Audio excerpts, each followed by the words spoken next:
नमस्कार, मेरा नाम मुकेश, आपका इस ऑनलाइन क्लास में स्वागत है। आज अपनी क्लास है पर्यावरण की, और जो मेरे रीट को ध्यान में रखते हुए बनाई गई है, स्पेशली ये रीट के लिए है। ठीक है। रीट लेवल फर्स्ट जो सितंबर में अनाउंसमेंट हो चुकी है, 26 सितंबर को उसका एग्जाम होने वाला है राजस्थान। और ये लेवल फर्स्ट के लिए पर्यावरण है, जिसमें ऊपर माल पंच बोर्ड, देखो ये जो क्वेश्चन आते हैं रीट के लिए स्पेशल है। और आर्ट और कल्चर से ये क्वेश्चन लिए गए हैं। ठीक है, कहाँ से लिए गए हैं? आर्ट और कल्चर से लिए गए हैं। तो देखो, आप ये क्वेश्चन दिया है, ऊपर माल पंच बोर्ड के संस्थापक थे, तो इसके भी अपन क्वेश्चन 9-10 करेंगे। और इसके जो क्वेश्चन पीडीएफ फाइल है वो आपको टेलीग्राम चैनल पर मिल जाएगी। लास्ट में जैसे ही क्लास खत्म होगी आपको ये मिल जाएगी। ठीक है, वहां से आप इसको, मेरे पीडीएफ फाइल को भी डाउनलोड कर लेना और मोबाइल में सेव करके आप उसको आंसर शीट को बाद में कर सकते हैं। तो देखो, ऊपर मल पंच बोर्ड के संस्थापक थे विजय सिंह पतेक, गोपाल सिंह खरवा, मोतीलाल तेजावत और राम नारायण चौधरी। देखो बोर्ड पर जो 4 ऑप्शन दिए हुए हैं कि ऊपर माल पंच बोर्ड के संस्थापक कौन थे? विजय सिंह पतेक थे, गोपाल सिंह खरवा थे, मोतीलाल तेजावत थे या राम नारायण चौधरी थे। देखो, ये जो क्वेश्चन दिया हुआ है उसके 4 ऑप्शन दिया है, तो कौन से हैं इसका? तो देखो, इसका सही आंसर रहेगा अपना कि ऊपर माल पंच बोर्ड के संस्थापक कौन थे? विजय सिंह पतेक थे। कौन थे? विजय सिंह पतेक थे। और किसकी स्थापना की थी इसमें? विजय सिंह पतेक ने ऊपरवाल पंच बोर्ड के स्थापना की थी। और कब की गई थी? ये 1917 में की गई थी। देखो, सन भी लिख देते हैं। सन 1917 में इसकी क्या की गई थी? स्थापना की गई थी सन 1917 में। और हरियाली अमावस्या के दिन कब की गई थी? हरियाली अमावस्या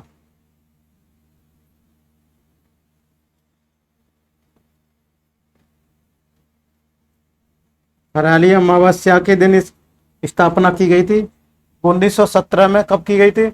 1917 में हरियाली अमावस्या के दिन की गई थी। देखो, ये बोर्ड पे मैं लिख भी रहा हूँ, 1917 में हरियाली अमावस्या के दिन क्या की गई थी? ऊपर माल पंच बोर्ड की स्थापना की गई थी। और ऊपर माल पंच बोर्ड का संबंध बिजोलिया किसान आंदोलन से था। किससे संबंध था इसका? बिजोलिया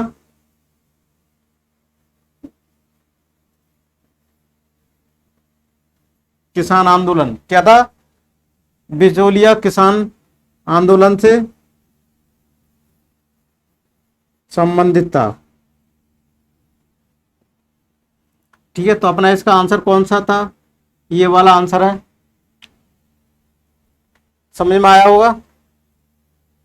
तो ऊपरवाल पंच बोर्ड के संस्थापक, अगर क्वेश्चन आया तो ऊपरवाल पंच बोर्ड के संस्थापक कौन थे? तो विजय सिंह पथिक, गोपाल सिंह खरवा, मोतीलाल तेजावत, रामनारायण चौधरी। तो अपना आंसर रहेगा विजय सिंह पथिक थे। और सन 1917 में हरियाली अमावस्या के दिन ऊपरमाल पंच बोर्ड की स्थापना की गई थी। और इसका संबंध किससे था? बिजोलिया किसान आंदोलन से संबंधित था। तो इस तरीके से आप देखो, दूसरा क्वेश्चन, राजस्थान की प्रथम महिला उप मुख्यमंत्री कौन थी? उसको देखो, कौन सी थी? राजस्थान की प्रथम महिला उप मुख्यमंत्री कौन थी? वसुंधरा राजे थी, या कमला बेनीवाल था, या गिरिजा व्यास था, या प्रतिभा पाटिल? आप कमेंट बॉक्स में जरूर आंसर दीजिएगा, कमेंट बॉक्स में, इससे मुझे भी पता चले आप कितना रिस्पॉन्स मिल रहा है। आप, ये रीट के लिए स्पेशल बनाई गई, रीट के लिए है ना। मैं यहाँ लिख दूं तो क्या है? रीट के लिए है ये।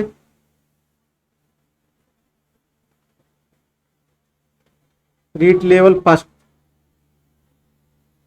ठीक है, 26 सितंबर को अनाउंसमेंट हो गया है, एग्जाम होना है। तो समझ में आ रहा होगा। अब देखो, राजस्थान की प्रथम महिला उप मुख्यमंत्री कौन थी? वसुंधरा राजे थी, या कमला बेनीवाल थी, या गिरिजा व्यास थी, या प्रतिभा पाटिल थी? कौन सा ऑप्शन है इसमें? देखो 4 में से।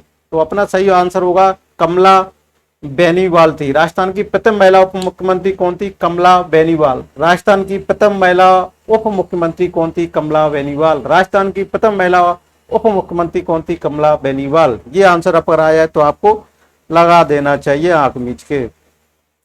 तो राजस्थान की प्रथम महिला देखो, ये तो उप मुख्यमंत्री है। अगर ये पूछ लिया जाए कि राजस्थान की प्रथम महिला मुख्यमंत्री कौन सी थी, तो राजस्थान की प्रथम महिला मुख्यमंत्री वसुंधरा राजे थी। कौन थी?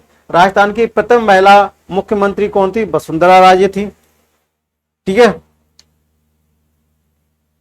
और अगर ये पूछा जाए कि राजस्थान की प्रथम महिला राज्यपाल या देश की प्रथम महिला राष्ट्रपति कौन थी? प्रतिभा पाटिल थी। देखो प्रतिभा पाटिल क्या थी? राजस्थान की प्रथम महिला राज्यपाल थी और देश की प्रथम महिला राष्ट्रपति थी। कौन? प्रतिभा पाटिल। ठीक है। और यहाँ पर राजस्थान की प्रथम महिला उप मुख्यमंत्री कौन है? कमला बेनीवाल। अगर राजस्थान की प्रथम मुख्यमंत्री के बारे में पूछा जाए तो वसुंधरा राजे। और अगर वहां की राजस्थान की प्रथम राज्यपाल महिला राज्यपाल पूछा जाए तो प्रतिभा पाटिल थी। और देश की प्रथम महिला राष्ट्रपति भी कौन थी? प्रतिभा पाटिल थी। ठीक है। तो इसका आंसर कौन सा हो जाएगा अपना? बी वाला ऑप्शन सही है। कौन सा आंसर सही हो जाएगा? बी वाला आंसर अपना सही है। अब देखो अगला क्वेश्चन देखो बोर्ड पर। जीवन भर खादी के वस्त्रों में रहने का व्रत धारण करने वाली महिला थी। जीवन भर खादी के वस्त्रों में रहने का व्रत धारण करने वाली महिला कौन थी? रत्ना शास्त्री, भगवती व्यास, केतुबाई, गिरिजा व्यास। जीवन भर खादी के वस्त्रों में रहने का व्रत धारण करने वाली महिला कौन सी थी? देखो बोर्ड पर आपको मैं क्वेश्चन दिखा चुका हूं और उसको ध्यान से पढ़ो। जीवन भर खादी के वस्त्रों में रहने का व्रत धारण करने वाली महिला थी। कौन सी थी? रत्ना शास्त्री, भगवती व्यास, केतुबाई, गिरिजा व्यास। आप जल्दी से आंसर दीजिएगा, कमेंट बॉक्स में दीजिएगा। तो देखो अपना इसमें आंसर है अपना कि जीवन भर खादी के वस्त्रों में रहने का व्रत धारण करने वाली महिला केतुबाई थी। कौन थी? केतुबाई। सी ऑप्शन सही है अपना। कौन सा? केतुबाई थी। कौन सी थी? केतुबाई। ये अपना आंसर सही होगा, केतुबाई थी। और केतुबाई का संबंध किससे? बीकानेर से है। इसका संबंध किससे है? बीकानेर से संबंध है। केतुबाई का संबंध किससे? बीकानेर से है। और केतुबाई को थारकी वात्सल कहा जाता है। क्या कहा जाता है? थारकी वात्सल्य कहा जाता है। अभी आया देखो जीवन भर खादी वस्त्रों के व्रत। देखो जीवन भर खादी के वस्त्रों में रहने का व्रत धारण करने वाली महिला केतुबाई थी। और केतुबाई का संबंध कहां से था? बीकानेर से था। और इसको और केतुबाई को क्या कहा जाता था? क्या कहा जाता? थारकी वात्सल्य कहा जाता है। क्या कहा जाता है? थारकी वात्सल्य कहा जाता है। समझ में आ रहा होगा। तो इस तरीके से देखो केतुबाई के यहाँ से 3 क्वेश्चन बन सकते हैं। किससे संबंध पूछा जाए? बीकानेर से था। और थारकी वात्सल्य भी कहा जाता है केतुबाई को। तो जीवन भर खादी के वस्त्रों में रहने का व्रत धारण करने वाली कौन थी? केतुबाई थी। समझ में आ रहा होगा। अगले प्रश्न की तरफ आगे बढ़ा जाए तो कंप्यूटर मास्टर से बोला जाए, आगे क्वेश्चन लगा दिया जाए। नहीं, कंप्यूटर मास्टर नहीं, अपन को ही लगाना पड़ता है बोर्ड पर। तो देखो कंप्यूटर क्या आ गया 4th क्वेश्चन बोर्ड पर। गांधी जी की मानस पुत्री किसे कहा जाता है? देखो गांधी जी की मानस पुत्री कहा जाता है सत्यभामा, मणिबहन पांड्या, रुक्मणी देवी और रत्ना शास्त्री। बताइए, जल्दी सोच के बताइएगा, आंसर दीजिएगा जल्दी। गांधी जी की मानस पुत्री कहा जाता है, किसको कहा जाता है? सत्यभामा को कहा जाता है, मणिबहन पांड्या को कहा जाता है, रुक्मणी देवी को कहा जाता है, रत्ना शास्त्री को कहा जाता है। कौन सा ऑप्शन इसमें सही है? आप जल्दी से बताइएगा। गांधी जी की मानस पुत्री कहा जाता है सत्यभामा, मणिबहन पांड्या, रुक्मणी देवी और रत्ना शास्त्री। तो इसमें अपना सही आंसर होगा सत्यभामा। कौन सा आंसर है अपना? ये वाला सत्यभामा। गांधी जी की मानस पुत्री किसको कहा जाता है? सत्यभामा को कहा जाता है। और गांधी जी की वास्तव मानस पुत्री कौन थी? बसंती रॉय को कहा जाता है। गांधी जी की वास्तव पुत्री, क्या वास्तविक मानस पुत्री, गांधी जी की वास्तविक मानस पुत्री किसको कहा जाता है? किसको कहा जाता है? बसंती रॉय को कहा जाता है। और सत्यभामा ने वर्ष 1932 में ब्यावर अजमेर आंदोलन का नेतृत्व किया था। किसमें किया था? 1932 में ब्यावर अजमेर आंदोलन का क्या किया था? नेतृत्व भी किया था सत्यभामा ने। ठीक है। और गांधी जी की वास्तविक मानस पुत्री किसको कहा जाता है? बसंती रॉय को कहा जाता है। और गांधी जी की मानस पुत्री किसको कहा जाएगा? इस क्वेश्चन में सत्यभामा ए को कहा जाएगा ऑप्शन में। और फिर क्वेश्चन आया कि गांधी जी की वास्तविक मानस पुत्री कौन थी? तो गांधी जी की वास्तविक मानस पुत्री बसंती रॉय था। कौन सी थी? बसंती रॉय थी। और बसंती रॉय ने सत्यभामा ने 1932 में क्या किया था? ब्यावर अजमेर आंदोलन का क्या किया था? नेतृत्व किया था, यानी उसकी बागडोर संभाली थी। ठीक है। तो इस तरीके से अपना ये कौन सा ऑप्शन था? इसमें ए वाला ऑप्शन था। चलते हैं अपन पांचवें क्वेश्चन की तरफ। पांचवा क्वेश्चन देखो बोर्ड पर। वात्सल्य की मूर्ति के नाम से विख्यात जो पद्मश्री व पद्म भूषण दोनों पुरस्कार प्राप्त करने वाली महिला थी। देखो मैं इससे पहले क्वेश्चन इसमें आ गया, बता चुका था वात्सल्य की मूर्ति किसे कहा जाता है। मैं अभी इसमें बताया था। जानकी देवी बजाज, नगेंद्र बाबा, रत्ना शास्त्री, अंजना देवी चौधरी। बताइए आंसर जल्दी। क्वेश्चन में बता चुका था वात्सल्य की मूर्ति रत्ना शास्त्री को कहा जाता है। वात्सल्य की मूर्ति किस नाम से विख्यात है? जिसको पद्मश्री पद्म भूषण दोनों पुरस्कार प्राप्त करने वाली महिला थी। कौन सी थी? आप आंसर दीजिएगा। तो उसका आंसर अपना रत्ना शास्त्री। रत्ना शास्त्री को वर्ष 1945 में क्या मिला था? पद्मश्री मिला था। और 1975 में पद्म भूषण मिला था। ठीक है। 1945 में क्या मिला था? पद्मश्री मिला था। और पद्म भूषण कब मिला था? 1975 में पद्म भूषण से सम्मानित किया गया था। 1945 में पद्मश्री से सम्मानित किया गया था। और 1975 में पद्म भूषण पुरस्कार से सम्मानित किया गया था। किसको? रत्ना शास्त्री को। ठीक है। रत्ना शास्त्री वात्सल्य की मूर्ति कहा जाता है। तो अपना इसमें आंसर कौन सा है? सी वाला अपना आंसर सही है। अपन सही आंसर की तरफ चल रहे हैं।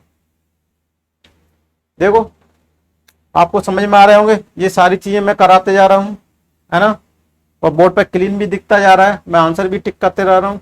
बाद में जैसे क्लास खत्म होती है आपको पीडीएफ फाइल मेरे टेलीग्राम चैनल पर ज्वाइन कर लीजिएगा। और जो वीडियो मेरा यूट्यूब पर आप मेरे फेसबुक पर देख रहे होंगे, फेसबुक पेज पर भी लिंक ऊपर दी होगी, उसमें सारी लिंक दी हुई है टेलीग्राम की, तो वहाँ से ज्वाइन कर लीजिएगा। यूट्यूब चैनल पर अगर आप मेरे वीडियो को देख रहे हो तो उसकी डिस्क्रिप्शन में जाइए, वहाँ पर सारी लिंक अवेलेबल है। वहाँ से लिंक पर क्लिक कीजिए, डायरेक्टली आप वहाँ से टेलीग्राम चैनल को ज्वाइन कर सकते हैं। बशर्ते आपका टेलीग्राम ऐप आपके मोबाइल में इंस्टॉल होना चाहिए।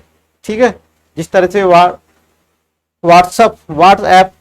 व्हाट्सएप ऐप आपको मोबाइल में इंस्टॉल होगा तभी तो आप ज्वाइन कर पाओ। इस तरह टेलीग्राम चैनल भी आपके मोबाइल में इंस्टॉल होना चाहिए, तो आप वहां से ज्वाइन कर सकते हैं। ठीक है। अब देखो राजस्थान में साक्षरता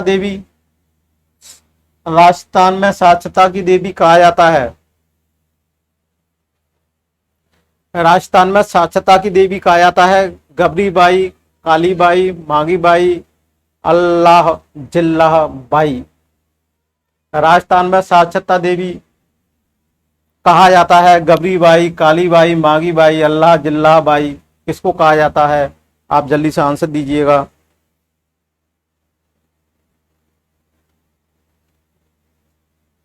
तो राजस्थान में साक्षरता देवी किसको कहा जाता है? कालीबाई को कहा जाता है। राजस्थान में साक्षरता की देवी किसको कहा जाता है? कालीबाई को कहा जाता है। और कालीबाई को राजस्थान की एकलव्य भी कहा जाता है। कालीबाई को राजस्थान की क्या कहा जाता है? एकलव्य भी कहा जाता है। और कालीबाई का संबंध कहां से था? डूंगरपुर से था। रस्तापाल गांव के डूंगरपुर से संबंध था। ठीक है। तो राजस्थान के साक्षर देवी किसको कहा जाता है? कालीबाई को कहा जाता है। कौन सा ऑप्शन हो जाएगा अपना? बी वाला ऑप्शन अपना हो जाएगा। ठीक है ना। बी वाला ऑप्शन सही हो जाएगा। ये वाला आंसर सही हो जाएगा। अच्छे मेन इंपोर्टेंट मोस्ट इंपोर्टेंट को कलेक्शन किया है अपन ने और रीट में ध्यान से रखते हुए बनाया गया है। और ये क्वेश्चन अपने रीट में ही आते हैं और कहीं भी नहीं आएंगे। देखो राजस्थान से संबंधित ना सारी चीजें, एमपी टेट तो कोई इनका लेना देना नहीं है, एमपी टेट में तो नहीं आएंगे ये।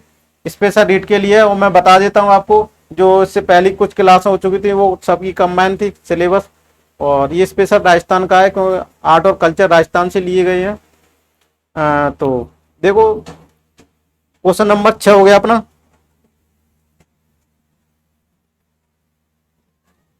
हीरालाल शास्त्री के सम्मान में इन पर डाक टिकट कब जारी किया गया था? हीरालाल शास्त्री के सम्मान में इन पर डाक टिकट कब जारी किया गया था? वर्ष 1979 में, वर्ष 1976 में, वर्ष 1954 में, वर्ष 1988 में। आप आंसर दीजिएगा कि हीरालाल शास्त्री के सम्मान में इन पर डाक टिकट कब जारी किया गया। आंसर दीजिएगा फास्ट कि हीरालाल शास्त्री के सम्मान में इन पर डाक टिकट कब जारी किया गया था। जल्दी कमेंट बॉक्स में दीजिएगा।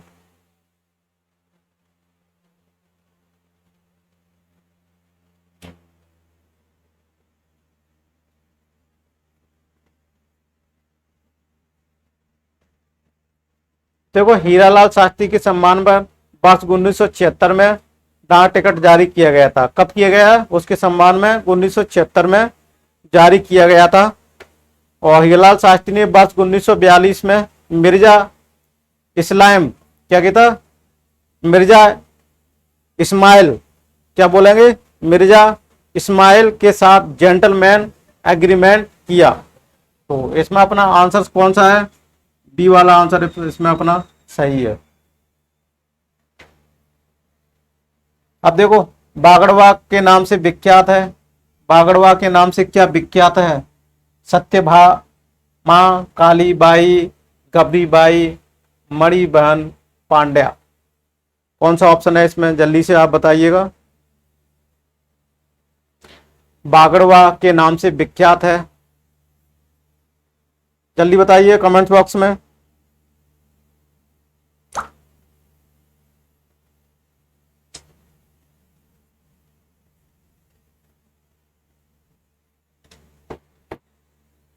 बागड़वा के नाम से कौन क्या विख्यात है? मणि बहन पांड्या बागड़वा के नाम से विख्यात है। अपना आंसर कौन सा है? डी वाला है, मणि बहन पांड्या। डी वाला आंसर सही है। कौन सा आंसर सही है अपना? डी वाला आंसर सही है। बागड़वा के नाम से कौन विख्यात है? मणि बहन पांड्या, ठीक है। और इसमें जो 4 ऑप्शन दिए, सत्यभामा किसको कहा था? गांधी की मानस पुत्री बताया था मैंने, इससे पहले क्वेश्चन में आया था ना। गांधी जी की मानस पुत्री किसको कहा जाता है? सत्यभामा को कहा जाता है।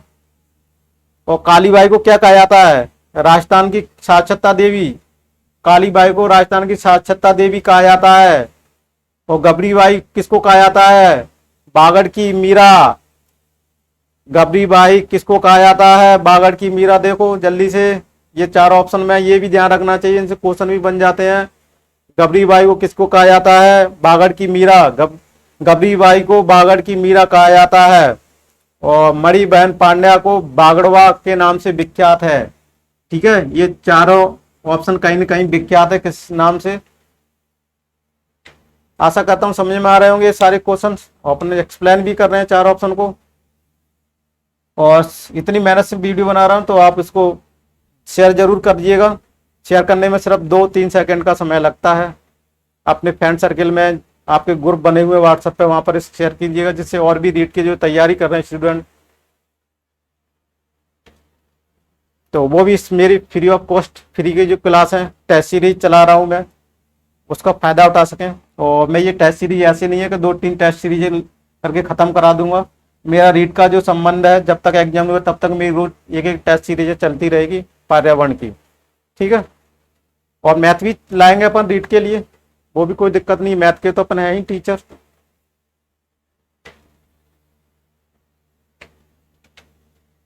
राजस्थान के स्वतंत्रता सेनानी उनके कार्य क्षेत्र संबंध में गलत युग्म को पहचानिए। गलत युग्म को पहचानिए। राजस्थान के स्वतंत्रता सेनानी उनके कार्य क्षेत्र संबंध गलत युग्म को पहचानिए। इसमें 3 युग्म तो सही दिए हैं, जो इसमें पेयर दिए हैं 3, वो जो 3 चीज दी है उसमें सही दी है। एक चीज गलत दी है, वो कौन सी है वो अपन को पहचानना है। जिस आंसर दीजिएगा। अर्जुन लाल सेठी किससे उदयपुर से संबंध है? या सत्यनारायण व्यास का जोधपुर से, केसरी सिंह बाराट का मेवाड़ से, गोविंद गिरी का बागड़ से। कौन सा आंसर होगा इसमें सही बताइए। अर्जुन लाल सेठी उदयपुर से, जयनारायण व्यास जोधपुर से, केसरी सिंह बाराट मेवाड़ से। और गोविंदगिरी बागड़ से।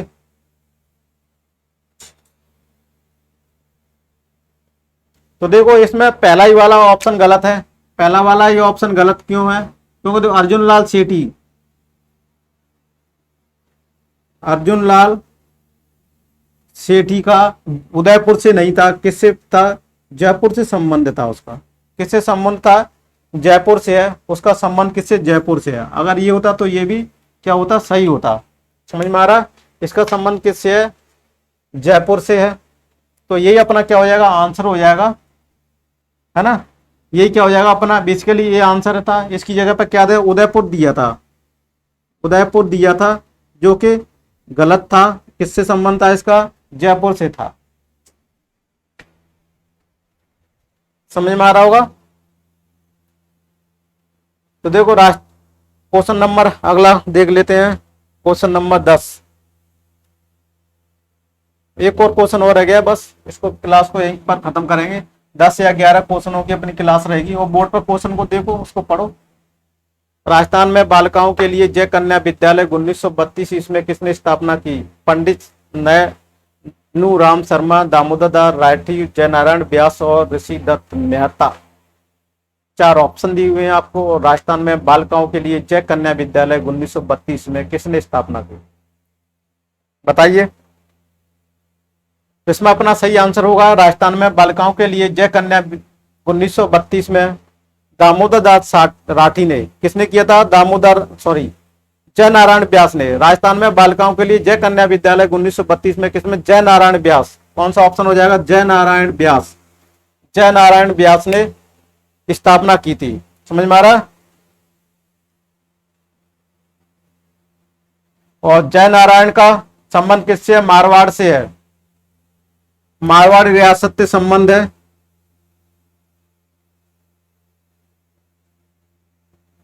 मारवाड़ रियासत से संबंध है इनका। ठीक है। इसका जयनारायण व्यास का।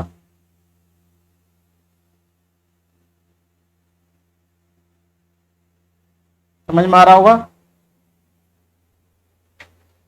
तो जयनारायण व्यास का 1932 में बालिकाओं के लिए जय कन्या विद्यालय खोला गया था। और मारवाड़ रियासत से इनका संबंध है। कभी ये भी अगर क्वेश्चन पूछा जाए कि राजस्थान में जिसने कन्या विद्यालय 1932 में जय कन्या विद्यालय खोला, उसका किससे संबंध है, किस रियासत से संबंध है, अगर ये क्वेश्चन बन जाए तो अपना होगा मारवाड़ रियासत से संबंध है। ठीक है ना। इस तरीके से अपन इस क्वेश्चनों को करेंगे। तो अब देख लेते हैं आखिरी क्वेश्चन और देख लेते हैं। अपनी क्लास भी लगभग कितनी है? 23 मिनट की हो गई। वैसे 20 मिनट का टारगेट था, लेकिन समझाने में कुछ क्वेश्चनों को टाइम लग जाता है। 23 मिनट से ज़्यादा अपनी क्लास लंबी हो गई है। कोई दिक्कत नहीं है। ये क्लास बहुत शॉर्ट बनाएंगे, कम क्वेश्चनों को बनाएंगे और कम क्वेश्चन पढ़ेंगे, अच्छे पढ़ेंगे और समझ के पढ़ेंगे। ठीक है।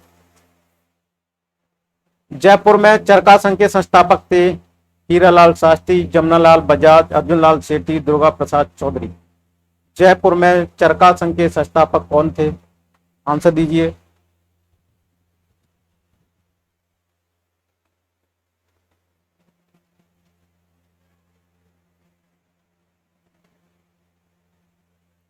जयपुर में चरखा संघ के संस्थापक थे, आंसर दीजिएगा।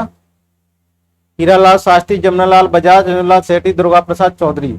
जयपुर में चरखा संघ के संस्थापक कौन थे? ठीक है। आपको लग रहा होगा थोड़े से कैमरे में फोकस नहीं हो पाता है, कोई दिक्कत नहीं है। आंसर दीजिएगा जल्दी। जयपुर में चरखा संघ के संस्थापक थे हीरालाल शास्त्री, जमनालाल बजाज, अर्जुन लाल सेठी, दुर्गा प्रसाद चौधरी। जयपुर में चरखा संघ के संस्थापक कौन थे? जयपुर में चरखा संघ के संस्थापक जमनालाल बजाज थे। वो इससे पहले वाली क्लास हुई थी, उसमें मैं बता भी चुका था। जमनालाल का बहुत बार क्वेश्चन में जिक्र भी हुआ था। तो जयपुर में चरखा संघ के संस्थापक कौन थे? जमनालाल बजाज थे।